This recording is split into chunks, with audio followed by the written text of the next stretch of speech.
नमस्कार, प्रतिध्वनि में आपका स्वागत है। आज मैं आपसे एक थोड़ी कड़वी बात करने वाला हूँ। मैं पूछना चाहता हूँ कि आप में से कितने लोगों को पता है कि भारत सरकार ने अभी 15 जुलाई तक शैक्षिक पाठ्यक्रम में बदलाव के लिए भारत के नागरिकों से सुझाव मांगे हैं। आप में से कितने लोग हैं जो इस बारे में जानते हैं? हम सब लोग किसी न किसी स्कूल में, अच्छे स्कूल में बच्चे पढ़ें, उसके लिए हम सिफारिशें करवा सकते हैं, डोनेशन दे सकते हैं, फिर हम गालियां दे सकते हैं कि मैं काले ने भारत की शिक्षा व्यवस्था का बंटाधार कर दिया।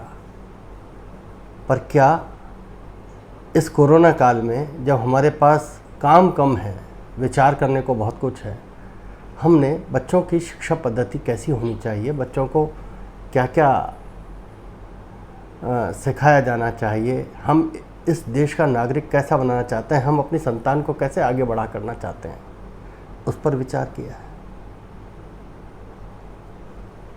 तो जो लोग नेट फ्रेंडली हैं वो गूगल पर जाएं, HRD मिनिस्ट्री को देखें और जो सुझाव बन पड़े वो सुझाव दें। जो आप पढ़े हो, आपको लगता है कि ये कमी रह गई, आपको लगता है कि आपके विकास में कोई कमी रह गई, आपको लगता है कि ये शिक्षा जो मैंने ली है वो मेरे काम नहीं आ रही है, यदि मेरे को इसकी जगह ये पढ़ाया जाता तो ज़्यादा अच्छा होता।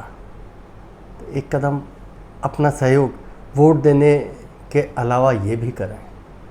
इस देश की शिक्षा कैसी होनी चाहिए, इस पर यदि हमारा सरोकार नहीं होगा तो किसका होगा? ये एक विचार करने वाला विषय है। आपको पता है,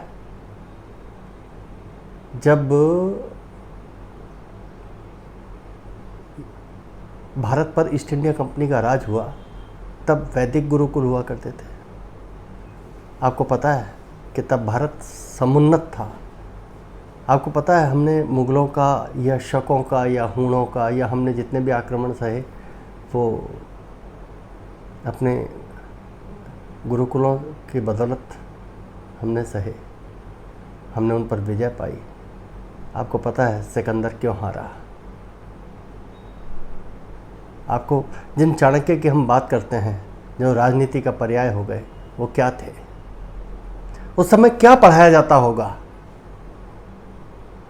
क्या वैसा हमारे बच्चों को या हमको पढ़ाने को मिला है, हमको पढ़ाया जाता है?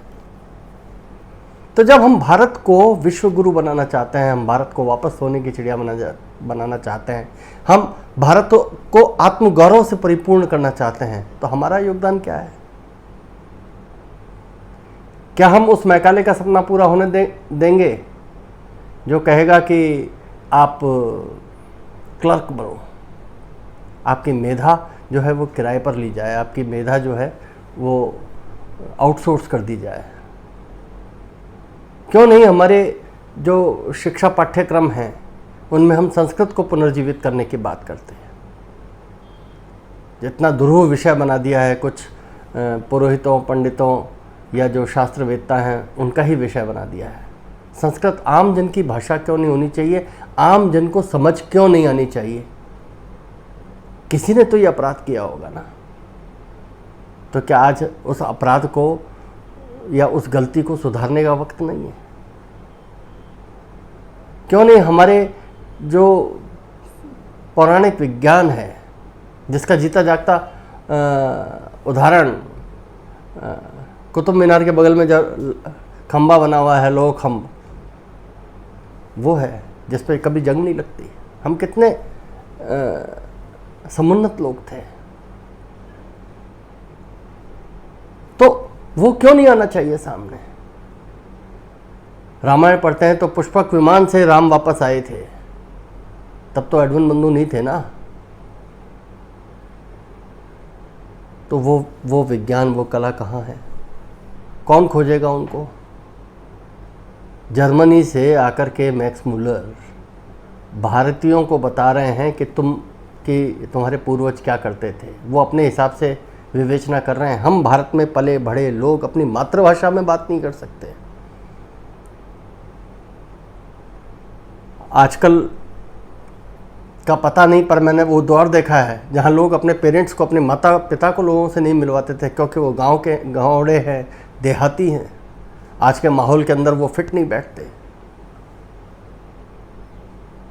तो जो समाज अपनी मातृभाषा पर गर्व नहीं कर सकता वो समाज विश्वगुरु बनेगा, ये एक कल्पना की बात है। दक्षिण भारत में चले जाइए, एक से एक सुंदर मंदिर है, मतलब निर्माण की ऐसी प्रणाली, ऐसी विधा जो आज, और उस पर कारीगरी जो आज मशीनों से संभव नहीं है। बारीक से बारीक मशीन पर हम हीरे को तराश सकते हैं, हम हीरे के अंदर कलाकारी कर सकते हैं, पर वैसी कलाकारी पूरी दुनिया में आज भी नहीं हो सकती।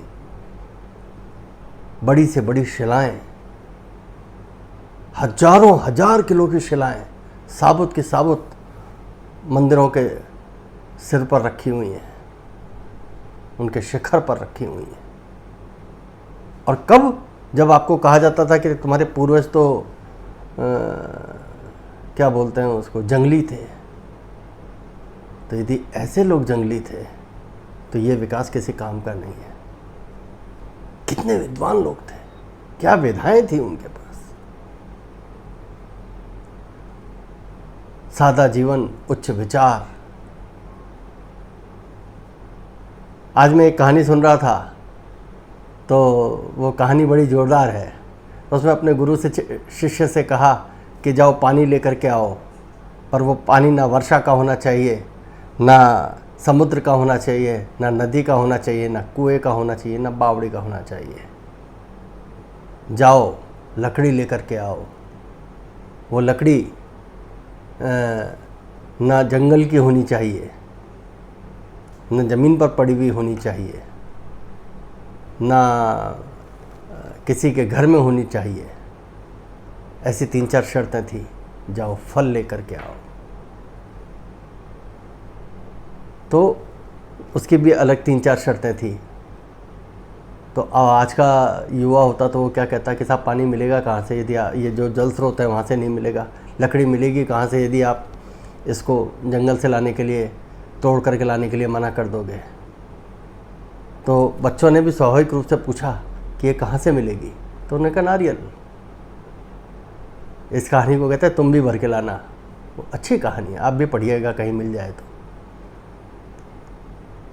नारियल के अंदर पानी था जो जल स्रोत से नहीं आता, नारियल में लकड़ी थी, और नारियल के अंदर वो फल था जिसे पेट भरा जा सकता है। ये ज्ञान, ये हमारा दर्शन। हम यूरोप का दर्शन पढ़ेंगे, भारत के दर्शन को नहीं पढ़ेंगे। हम आर्यभट्ट का मजाक उड़ाते हुए कह सकते हैं कि यदि जीरो की खोज आर्यभट्ट ने की थी तो फिर रावण के 10 सिर हैं, ये किसने बताया? अरे जीरो की खोज आर्यभट्ट ने की थी, पर आर्यभट्ट ने उसको शून्य कहा था। वो अनंत होता है, शून्य में सब कुछ समाहित है, शून्य अनंत है। तो यदि 1 2 3 4 5 6 7 8 9 फिर एक और शून्य, कौन हमको समझा रहा है? वो रोमिला थापर आकर के बता गई कि यहाँ कभी राम जन्म स्थान था ही नहीं, ये तो बाबरी मस्जिद थी। बाद में जब वहाँ पर पुरातत्व विभाग ने खोज की तो वहाँ राम मंदिर के अवशेष मिले। और ऐसे देश में न जाने कितने मिलेंगे। आप आज तो सोशल मीडिया का ज़माना है, रोज़ आपको पता लगता है कि हमने ये खोदा तो यहाँ से जैन मंदिर निकला, यहाँ से शिव जी का मंदिर निकला। तो ये सब क्यों हो रहा है? ये इसलिए हो रहा है कि हमको शिक्षा प्रॉपर नहीं मिली।